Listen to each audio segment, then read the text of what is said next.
মাত্র 4% নয়, এআইসিপিআই অনুযায়ী বকেয়া সহ নিয়মিত মহার্ঘ ভাতা অর্থাৎ ডিএর দাবিতে সরকারি কর্মচারী, শিক্ষক, শিক্ষাকর্মী, ডাক্তার, নার্সদের মোট 17টি সংগঠনের আহ্বানে 1 মার্চ শুক্রবার বেলা 12টা নাগাদ কলকাতার কলেজ স্ট্রিটে এক বিক্ষোভ সমাবেশের আয়োজন করা হয়।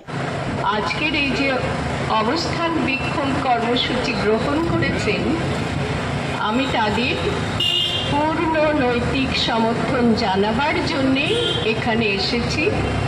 আমার ভূমিকা, আমি একজন নাগরিক, কেবলই নাগরিক, এবং নাগরিকের ভূমিকা, প্রতিটি নাগরিকের ভূমিকা সম্পর্কে আমি সচেতন। দেশে, রাজ্যে কি ঘটে যাচ্ছে, বিশেষ করে গণতান্ত্রিক রাজ্যে, গণতান্ত্রিক দেশে কি ঘটে যাচ্ছে সেসব না দেখে কেবলমাত্র নিজে যা পাচ্ছি সেই নিয়ে সুখে মজে থাকা বা ভোগে মজে থাকা, এটা নাগরিকের পক্ষ থেকে, প্রতিটি নাগরিকের জন্য অত্যন্ত নিন্দনীয় ভূমিকা বলে আমি মনে করি।